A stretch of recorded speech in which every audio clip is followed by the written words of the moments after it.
Hello everyone, welcome to the Jargus Ranger Review. This time we'll be looking at the 16th episode of Dino Charge, Rise of a Ranger. Now it starts out at some sort of construction site or digging site. But anyway, one of the machines stops on something, and they find a glowing fossil. And of that, they stop what they're doing and take a look at it. And then we switch to Prince Philip from several episodes ago. You know, the one that was pissed about using the name of Xandar. Anyway, he's boxing with a robot that he had developed, apparently. And as people come and say that his fossil's been delivered, he opens it up and it contains what else but an energem. So after that, he tells everybody to leave. Oh, I guess he's keeping his Power Ranger knowledge a secret then. He tries to access his power, but it's useless. He can't use it at all. And he just can't understand why yet. Now in space, we get to see Fury again after not seeing him since... ever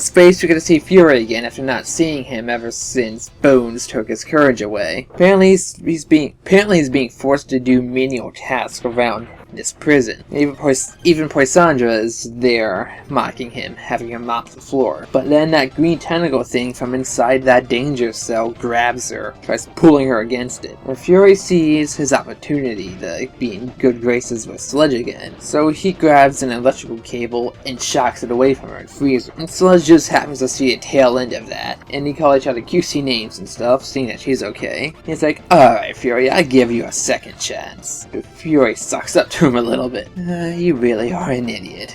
All of you. Now back with our real main characters, the Rangers are watching some kids from New Zealand form some sort of traditional song and dance. I forgot what they called it. Thing is, afterwards, Chase is seeing one of the little girls there named Chloe. Apparently he knows her and they're about to spend some time together. But then he gets called away because he has to go fight. Because right away, Ivan and Fury are fighting on top of a rooftop. Who knows how they encountered each other? It doesn't show. And once they hit on level ground, the other Rangers arrive, and he summons some Vivics to help the fight. And then, to everyone's surprise, that little robot shows up and bumbles around, and it pretty much fails at helping anyone do anything, gets in the way. And Fury retreats from the battle, because he can't fight all six at once. And Chase leaves quickly too, so he can go see Chloe. And then our Prince shows up and tells him that the robot was his, and he's asking if it helped out. Says, and they're like, no, it kinda got in the way.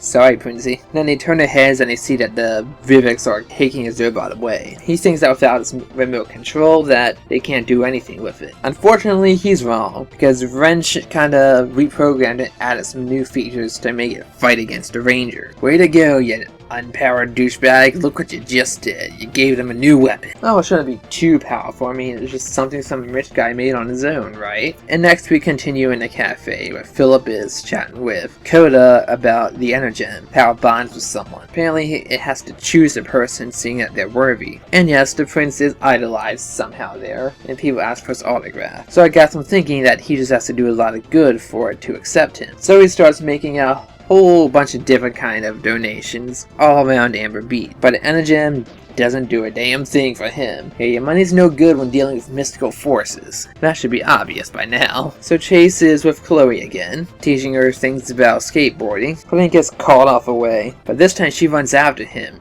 even though she looks disappointed, because she has some sort of present wrapped up to give to him. Makes you wonder, what is the relationship between these two? Whatever it is, she does look like she idolizes him somewhat.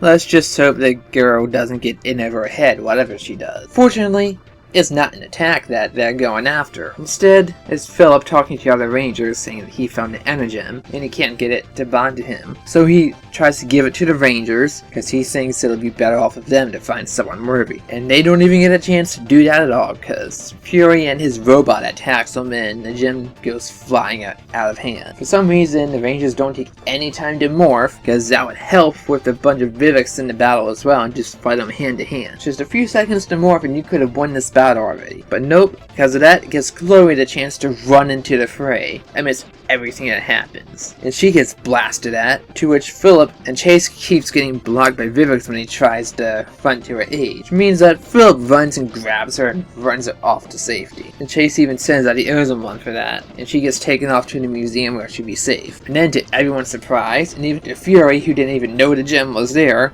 it starts glowing, and flies to Prince Philip and bonds to him. Oh, this is not looking good now, is it? At least for you, Fury. And with that, the entire team morphs. Now what's disappointing is, it shows all 7 now Rangers morphing together instead of a separate for the first arrival of our new Ranger, which appears to be like a gray or silver. And he's fighting the robot, while the Rangers are fighting against the... while the Rangers are fighting against the Viveks. Except for Ivan and Coda, they're fighting against Fury and the higher level foot soldier. I forget what it's called, it's the one above the Viveks, the blue one. Now their battle is going well, except for Philip. He's struggling to keep up with his own creation that he now has to destroy. And eventually Fury runs off and retreats, but he has all the Viveks combined to be giant sized. And Mr. Phil has no idea what to do until Kendall contacts him and discovers that she's the museum director, but before they can talk more, she just tells him how to summon his Zord. Turns out to be the Pachysord that from the last episode, that, you know, the one that came out of nowhere, which should have been the episode after this. Anyway, ignoring that, it has a massive tail, it has a spike ball and chain attached to it, and he uses it to pretty much destroy the giant Viveks combination right away. He might be a little naive to how these things works, but he's not an idiot. He figures he must have a similar move since it's his Zord, so he does a punch attack. And it shows the energy of the ball and chain come in, destroy his robot. And with that, our new Ranger is solidified at being part of the team. Now before they go, Chase has to say goodbye to Chloe, because she's going back to New Zealand. I guess she was just there to perform with the group. But first he has to get his present. Inside is a plane ticket back for Christmas to New Zealand. Turns out Chloe's his little sister. Well, that explains why they seem so close right from the start. First time we see anyone mention the Ranger's family, aside from Tyler, and maybe Riley during his introduction. Well, there was Coda's brother briefly mentioned, but he's long gone, I'm sure. Anywho, after that touching moment, Philip and Keeper realized it was his courage and not throwing around his money that allowed the gem to bond with him when he showed his true self. But he does have to go after chatting up with the team, because being a prince has its own responsibilities. But he promises that the Graphite Ranger, what a name that is, will be there when they really need it. And with that, he marches out and ends the episode.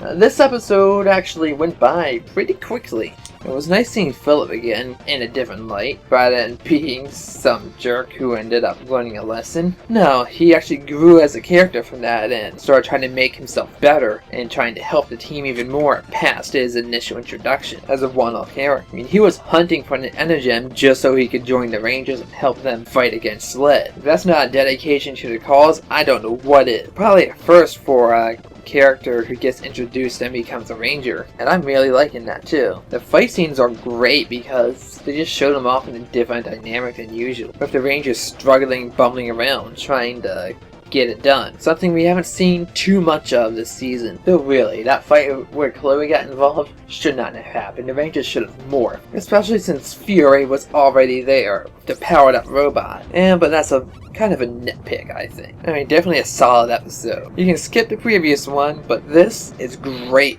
It focuses on a character other than the Rangers and makes it good. Plus, I like that we got to see a bit of the lighter side of Sledge again, because that's always entertaining to see of him and Poisandra. So for the next episode, I will hopefully see the Graphite Ranger in action again, see what his charger powers can really do. But until that time comes, I'm Jargus Zero. Thanks for watching, and let the power protect you.